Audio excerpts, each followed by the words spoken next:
sorry. I hear Or some voices. voices in your head. My headphones. Okay, let me pause this.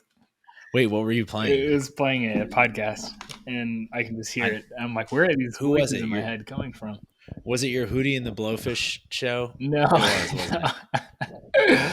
yeah, it was just episode of My First Million actually. So look at There that. it is. Always is. So here's my question, Adam. Have you ever thought about just quitting your job and starting a cleaning service, or starting something that's a little bit on the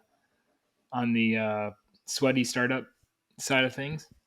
Yeah, for sure. I think that every time we have like a tough stretch or season, this isn't just with this company, but anytime in my career that I've gone through like a dry spell or whatever. I feel like I look outside and someone will just be mowing grass and look super content. And I'm like, man, I wish I was them. Have you Yeah, the grass ever is want to do always that? greener. That's the idea. The grass is always greener on the other Yeah. side, and I've thought about window cleaning. Like it just it seems like such a low cost start, and you could literally just have that satisfied feeling after you're done having a nice clean piece of glass. There's something about that that's just quite nice. I wish we would have had this conversation with Sully. Window cleaning specifically, I think, is incredibly lucrative if Yeah, done. I think it can be if you get the right Yeah. clients and they're willing to have you come out. The reason we're talking about this is because today's guest, Sully, who we kind of just Dive dove right in, in. but Yeah. has built this following on Twitter and really built two companies now, following the sweaty startup model. The first is more traditional sweaty startups. So this is a commercial cleaning company. Now he is doing the virtual assistant and staffing company, which is not inherently blue collar, but I would say the process of building that company is very similar. And I'd love to hear your opinion on this, but I just think it's cool how in both situations he sort of documented what he was doing, very simply shared that online through in a couple of different forums, and they became doing that sort of became a self-fulfilling, self-sustaining business in and of itself. And that's why he's got this second company now that he's starting and running. Yeah, I mean, I think the obvious maybe pushback is well, what does having a content have to do with a blue collar business, right? We don't necessarily put those two hand in hand, but I Right. think there's two types of content. There's the content that you put out for attention and for brand building, but then there's the content that you use to engage with people and to ask questions and get feedback. And I think the whole building in public idea, or even just the one of the biggest benefits of social media, is that you can just get such quick and specific responses to industry leaders. And he was able to Mm-hmm. use that pretty early on to give him some advantages for somebody who didn't have a background in commercial cleaning. Um, some of these people, it runs in their family or they've done it for a long time. And so they know some of these answers. But if somebody that takes a little bit of an outside perspective and wants to provide good service comes in and is willing to leverage some of those relationships that they have for advice, but then also for things that are maybe a little bit outside of the normal blue collar perspective, like how to use tech or how to use marketing services that aren't typically, aren't obvious, right? So I think Mm-hmm. he was able to leverage some of those things early on to give himself a good advantage and a good start. Yeah, the other thing I'd add is this is a classic example, and you'll hear it through the episode. But probably my favorite part was when he talked about the practical steps of like what it took for him to get his first piece of business.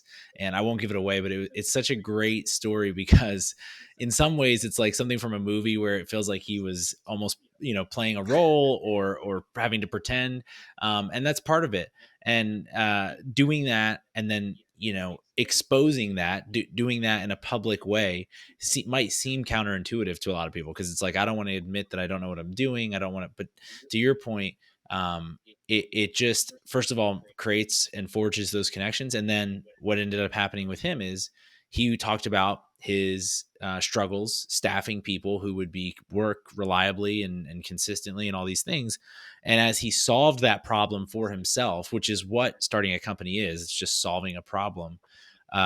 Because he had been talking about it, it gave him an opportunity to say, hey, if somebody else needs help doing this, I'm glad to help you too with it. So both of those things I think are unique. We haven't heard from someone like Sully on this show yet, so I'm really excited to get to it. But maybe we could get to the interview with Bryant Sullentrup of Elevate and Delegate Staffing. Today's guest is Bryant Sullentrup, more affectionately known as Sully Business on Twitter. Sully is a small business owner, the creator of Elevate and Delegate Staffing, and really just one of my favorite follows on Twitter. He brings a common sense approach to starting and running businesses and has leveraged the internet to start and grow 2 companies in just the past 24 months. So during this interview, Sully shared how he quit his job during the pandemic to start a commercial janitorial business, the steps to starting and hiring, and now how he's used content to create an entirely new company along the way. We kind of just touch on it briefly during the interview. He's since fully launched that company, and so we'll hear more from him on that. So he's become a friend, and I'm so excited to introduce you all to him. Let's dive into this episode with Bryant Sullentrup from Elevate and Delegate Staffing. All right, we're back, and on this episode, we have the Twitter legend himself, Sully, Bryant Sullentrup, here on the show. Thanks for joining us, Sully. Thanks, Adam, for having me. So we got connected at the end of last year on Twitter. I think I just stumbled across you somehow because you were doing a bunch of SMB stuff, and I got really interested in that area. And I was like, man, who is this guy that just kind of seemingly came out of nowhere, built this business, built this audience, is only working a handful of his time on the business, and just all these interesting things you have. Is a Kansas City Chiefs fan, has my guy Andy Reid close to the heart, which I do as well. So many things that I felt like I needed to reach out and say what's up, and glad I did. But maybe you could just tell the folks quickly what you're currently doing, what your business does, and sort of how that's all working out. Sure, yeah. I live in Eastern North Carolina where I run a small janitorial business. Um, I have a wife. I got married in 2020, and then we just recently had a son. He's about 4 months old, so keeps Congrats. me pretty busy. Thank you. I spend about half my time with him, and then the rest of my day working on my cleaning business and other projects. But yeah, it's been really good, and it's definitely been an adventure starting the business in the middle of all the COVID craziness and all that stuff. But all in all, I'm really Sure. grateful I did it. So Sure. Yeah, I want to get to that story a little bit. Or let's just get into it now, I guess. It's such an interesting one. You've heard all about the great resignation, et cetera, reset.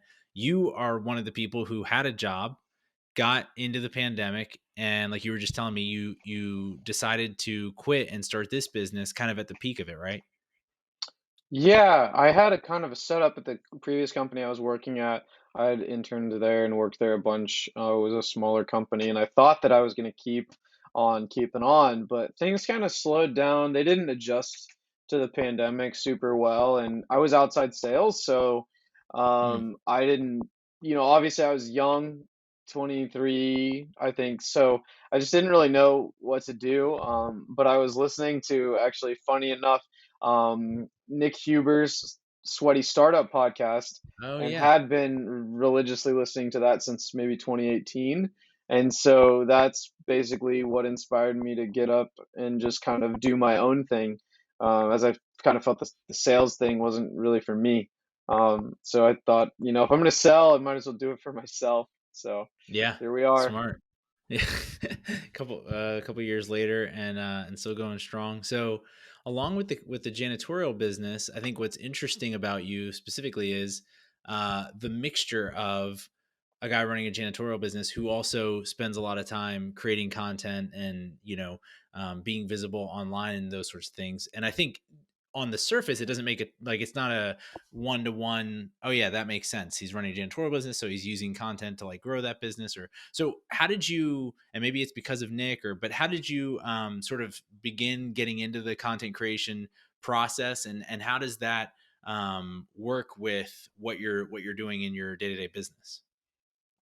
Yeah, Nick had a podcast in 2020 fall where he said, "Hey, Twitter changed my life, blah blah blah." I said, "That's where Hmm. people talk about politics and complain about each other, but I'll check it out because I've trusted everything he said to this point." So it was working okay. And so I checked out Twitter, and he gave me a little bit of an initial boost. So I got like my first, handful of hundreds of followers pretty early. And so, Hmm. um, having moved out to North Carolina, I'm originally from Kansas, having moved out here and started a business, it's very, very lonely.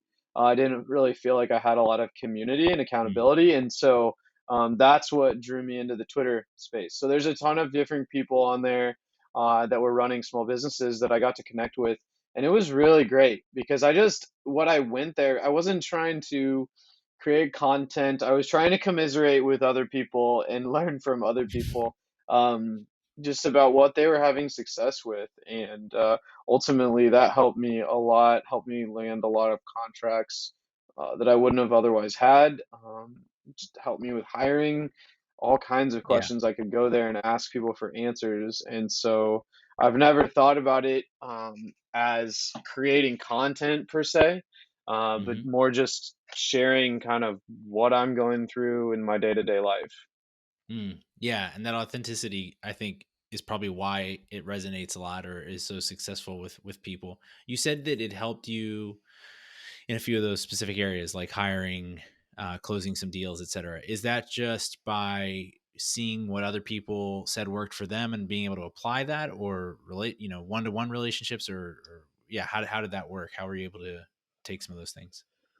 Both. So I've had the opportunity through Twitter to meet some, I would say, wouldn't heavy hitters in even in my space, who Hmm. I've been able to ask questions for. And I operate in a relatively high churn industry, a lot of people coming and going. So others that are in lawn care or maybe the trades can kind of understand a lot of the things that I was dealing with Sure. trying to recruit people, retain them. Obviously, we were going through a tough hiring situation. Just the last couple of years have been, it's been very like, workers have had a good run. I mean, wages have gone up and a lot of good things going on there. But Hmm. also, just like you say, a great resignation. A lot of people just kind of backing out of the workforce. So, kind of like dealing with that and just having other owners that were going through the same thing. Um, Reading their stories and implementing what they had to say, but also direct conversations with them. Asking them, and people were way more helpful, and I've gotten 100 times the value or whatever from Hmm. others on that platform than I have certainly than I've provided. So. That's cool.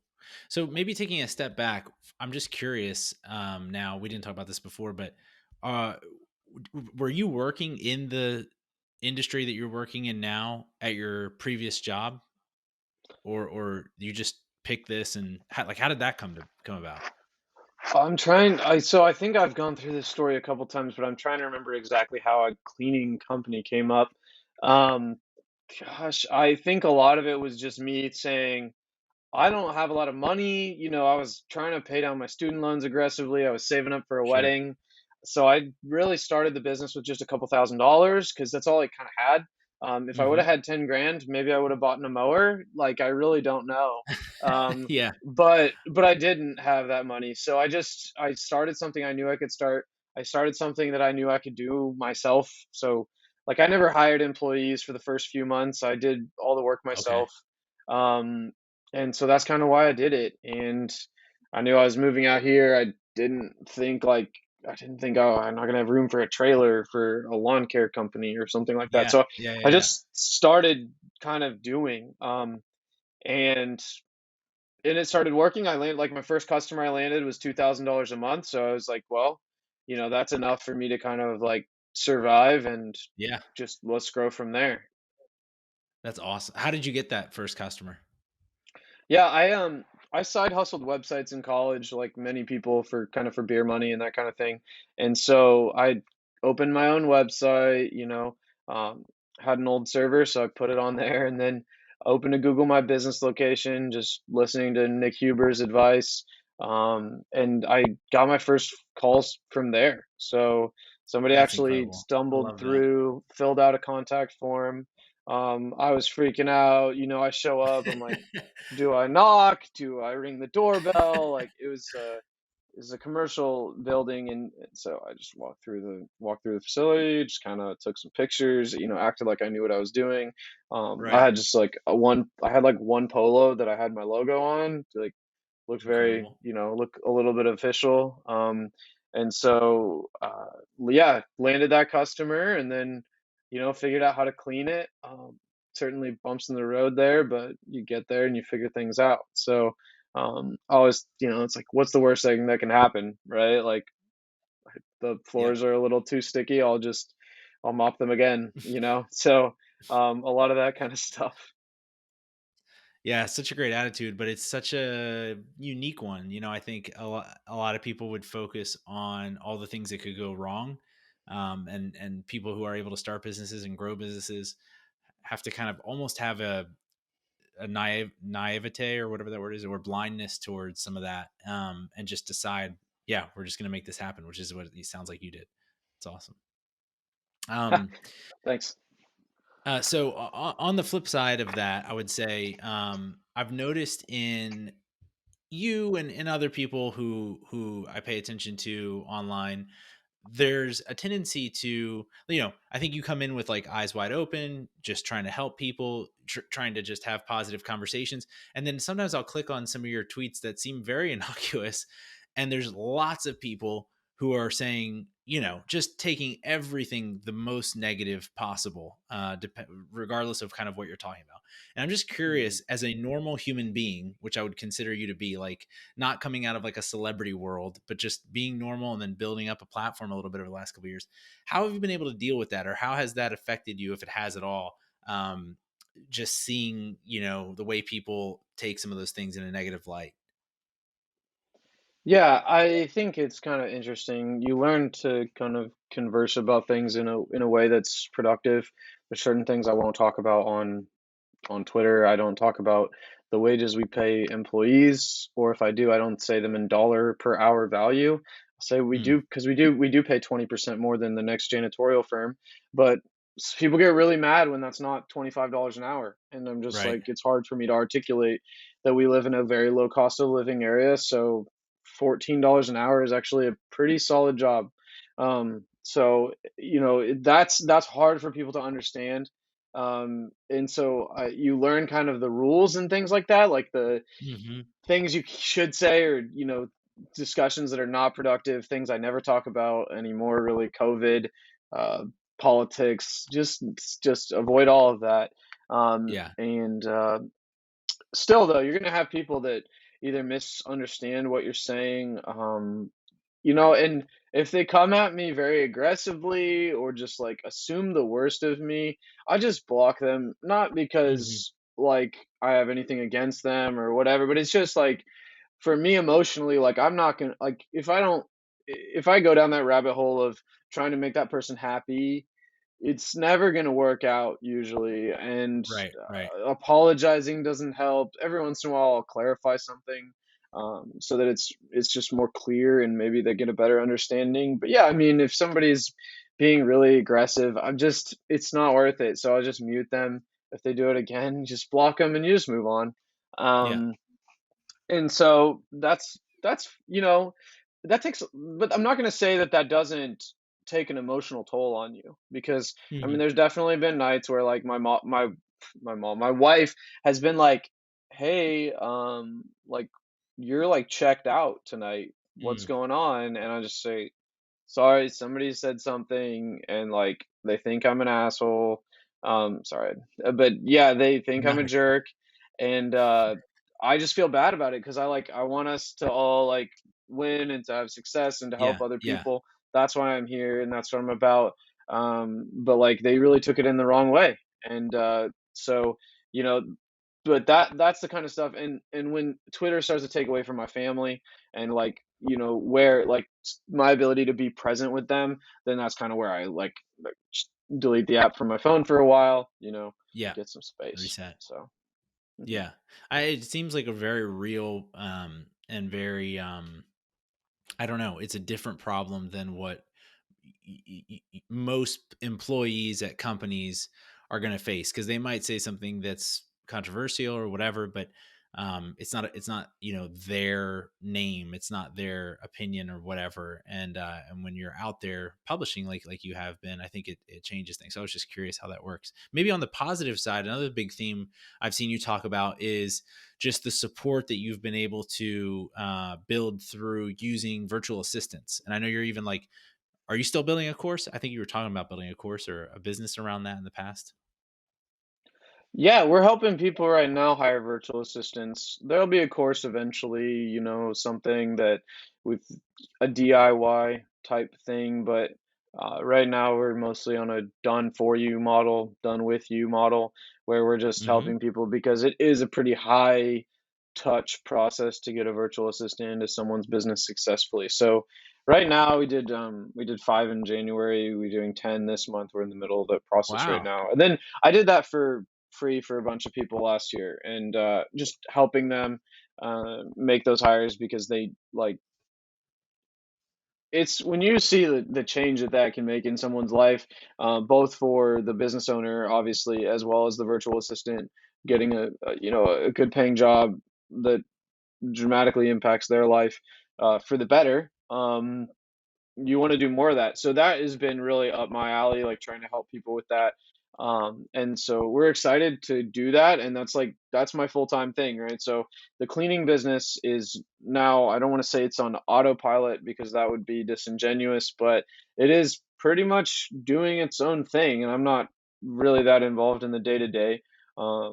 Mm-hmm. Nor do I plan to be for the long term. So the virtual assistant thing kind of has my full attention, and helping business owners is super super fulfilling for me. Just with Mm-hmm. my personality type, getting to meet new business owners all the time and kind of help them solve problems. So yeah, virtual assistants have definitely changed the game in my business personally for sure. Yeah, so talk about that a little bit, because you started off. You said you were going in and like doing the prospecting, doing the work yourself, and now you told me beforehand you're spending a quarter of your working week or whatever on the cleaning business. So how did VAs help displace some of that load for you? Yeah, the biggest thing, and so what happened was my first experience was I met someone who's actually a friend of mine, not on Twitter, just like a family friend actually, who has a cleaning business, and he told me about him hiring a virtual assistant, and that virtual assistant was doing full-time recruiting for them. And I was like, Mm, full-time recruiting? How can you have a full-time recruiter like at a cleaning business? Like I know that right. you're like sub $2 million in revenue. Like how are you paying for a $60,000 a year person or even a $40,000 a year person to just be recruiting all the time? He said, no, this is how it works. So like they post a job on Indeed, my virtual assistant, who he was paying like $8 an hour over in the Philippines. And he said she posts a job on Indeed every week, and then she goes through those applications. She reaches out to the people who she thinks would be interested, gets some information from them, gets them all the way basically up until the point where they're ready to do a working interview and meet him. And then he meets them on site every week to do that first working interview. But they had already been, pre-vetted from hundreds of applications down to a handful of really good fits by the time they get to him. And so that obviously changed the game because if you're a business owner, if you've tried to make hires, a lot of people ghost you. A lot of people Mm, um, lie to you. They'll say something is on the resume, it's not, or whatever. I always want to expect the best from people, but like it's a lot. It's just a very time-consuming process. And so sure. he showed me that, and so then obviously the hiring thing has been implemented in my business. So we're looking at applications every week. I'm not involved in that process any longer. They just, by the time they get to me, they're ready to like start their working interview and their information's already in our system. Wow. Um, and then outbound prospecting as well. So whether that's researching, we want to look at medical facilities this year that we're going to be cleaning. Let's get 50 of those on an Excel sheet and all their contact information and put that into the CRM. Virtual assistant can help me with those kinds of things. The difference here is like for a small business like mine, you're doing a couple $100,000 a year in revenue. You can't afford. We're still a new business. We're only 18 Mm, months since we started. Um, you can't afford a $60,000 a year person, like an Right. admin, like a proper admin person. Eventually, that'd be our goal to get to something like that. But this is a really good way for small businesses to scale, and to actually see growth. So that's Hmm. really fun and exciting. So then how did that, and I assume it's because of Twitter, but or maybe other things, but how did that turn into an actual business for you? Obviously you had this great experience. Was it just a matter of beginning to talk about it and build that business that way? Because you went from having no business 24 months ago or whatever to now running several in a really short amount of time. So how did that process transition happen? I was just helping people like Liam Kircher. You probably maybe seen him on Twitter. Johnny Robinson. I was starting to help those guys, they're friends of mine, uh, to hire virtual assistants in their business, as well as some of my other friends in some other businesses. And it was just like, look, I cannot keep doing this as like charity. Like it's super fun Yeah. and it's super fulfilling and it's super great and I love helping you guys, but like especially when we had my son in October, I was like, I'm tapped out. Like I'm done. I can't do any more. Like my hours are very limited. So that kind of got me to the point where I started charging people a little bit of money to do it, and kind of now where we are today, where it's kind of we're formalizing the package. We're helping even provide some training to those virtual assistants depending on what people need. So it's super super exciting. We're even building out a content library for those VAs to check out and kind of learn different skills Wow. that they might be able to use in the business. So I'm really invested in this, and I think the goal this year is to help 100 business owners hire VAs. So we're So we're cool. gonna we're gonna crush that goal. I really think we will. So yeah, it's Yeah, that's awesome. revolutionary.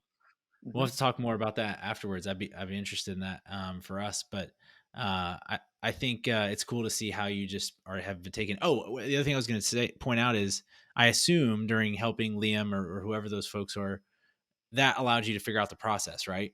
Or some system, because that's really what you have. That like, if I was going to go try to find a VA today, I don't know, I'd probably go to like whatever Indeed or Upwork or something and like hope for the best. You have a process to it that you've vetted now a handful of times and know it works. That's the big difference for you at this point, I would imagine. Yeah, doing it. I mean, we do a handful of things that I think set us apart to make us a better experience than just going out there. I mean, look, I took me like hundreds of applicants to kind of then you're doing 25 interviews to hire one VA. And I mean, the biggest problem is business owners come to me and they say, I want to hire a VA to get back more of my time. Like they don't have time, they're maxed Mm. out. And so that's kind of the experience that a lot of people have is they don't have the time to kind of delegate and integrate that person into their business. But yeah, basically there's a little bit of an element of, kind of as we started to do it for people, building the ship, as like it gets off the ground or, it's, uh, however, whatever that metaphor is, but, Hmm. kind of learning how to make it work as we went. And honestly, with every hire that we're making, our processes are getting better. And so that's the super fun part, right? That's the building part. And so everything from English proficiency tests, to we're going to be adding in some cognitive tests and some personality tests that they're going to be now taking as well. So it's like Wow. I really think the product, the product, but I really think the service is going to be a really, really good fit for folks. Yeah, that's great. That's awesome. Well, thank you so much for coming on. I think last couple minutes here, I just wanted to wrap up with hearing anything you've got going on. I mean, it sounds like the VA business, but on the content side of things, or anything that you're just particularly excited about, aside from Patrick Mahomes and Travis Kelsey, just like calling their own plays and winning games, and then let us know too where people can check you out. Yeah, absolutely. Twitter is the best place to reach me at Sully Business. That's SullY Business. That's a good place to reach me. I spend way too much time on there. But just send me a DM. I'll get back to you eventually. I promise. And if anything's going on with me, it's going to be on there. But yeah, virtual assistants, and helping business owners just delegate and elevate within their businesses everything that I'm going to be doing, and that's, I think, going to be my personal mission for the next 3 to 5 years. So Cool. really excited about that, and I'll see anybody that wants to reach me there. I'd love to talk. Awesome. Well, we appreciate you coming on, man. We'll link all of that in the show notes below, and hopefully catch up with you soon. Awesome, thanks, Adam.